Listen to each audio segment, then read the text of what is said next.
حضرت محمد صلی اللہ علیہ وآلہ وسلم کی حدیث کا مفہوم ہے کہ جو شخص میری امت کے فائدے اور دین کے کام کے واسطے 40 حدیثیں دوسروں کو سناوے اور حفظ کرے گا، اللہ جل جلالہ اس کو قیامت کے دن عالموں اور شہیدوں کی صف میں اٹھاوے گا اور فرمائے گا کہ جس دروازے سے چاہو جنت میں داخل ہو۔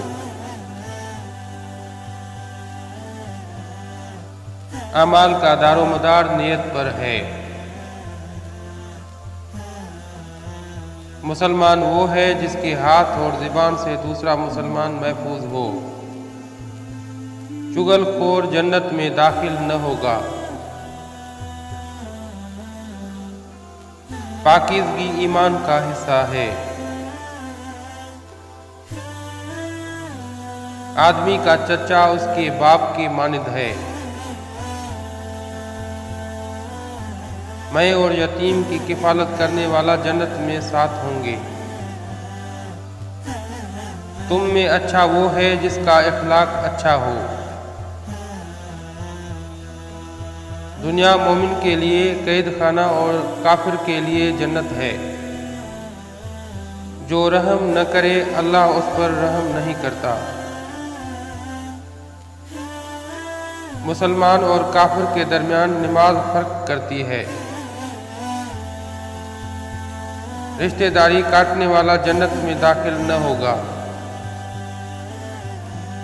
حیا ایمان کا حصہ ہے۔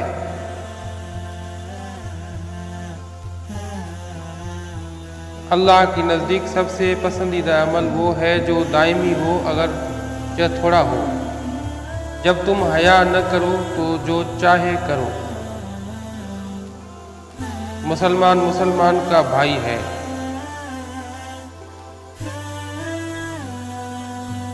مومن ناپاک نہیں ہوتا۔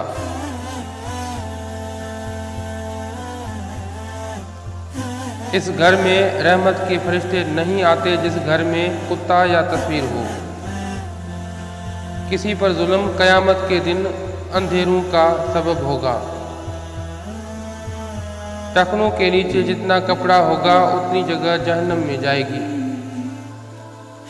کسی مسلمان کے لیے جائز نہیں کہ اپنے مومن بھائی سے 3 دن ناراض رہے۔ اللہ کے نزدیک پسندیدہ جگہ مسجد ہے۔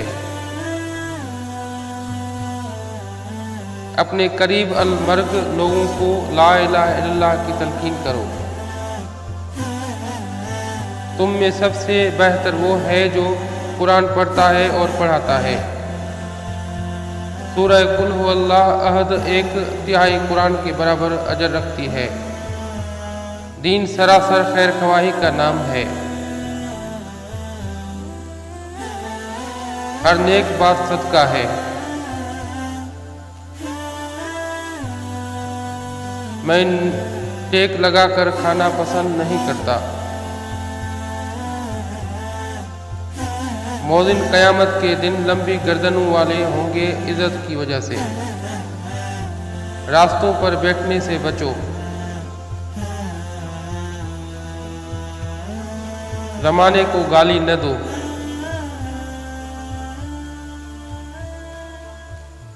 جب تم میں سے کوئی کھانا کھائے تو دائیں ہاتھ سے کھائے۔ قبروں کو پکا کرنے سے منع فرمایا۔ اللہ لعنت کرے اس پر جو ماں باپ پر لعنت کرے۔ دینے والا ہاتھ لینے والے ہاتھوں سے بہتر ہے۔ مسلمان کو گالی دینا کبیرہ گناہ ہے اور قتل کرنا کفر ہے۔ مظلوم کی بد دعا سے بچو۔ جنگ دھوکہ دہی کا نام ہے۔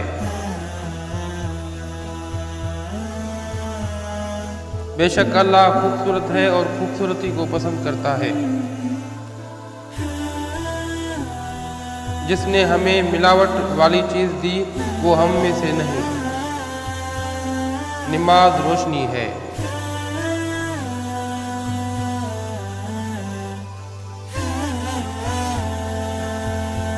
کیونکہ احادیث پاک میں آتا ہے کہ لوگوں کو نیکی کی راہ پر گامزن کرنے والے کو نیکی کرنے والے کی برابر اجر ہوتا ہے۔ جزاک اللہ۔